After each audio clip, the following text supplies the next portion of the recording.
CNG is stored in cylinders at very high pressures,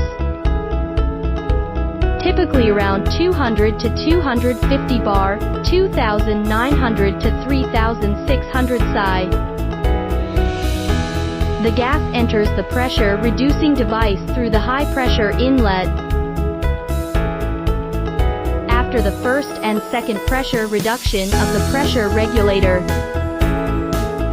usually 2 to 10 bar, 29 to 145 psi.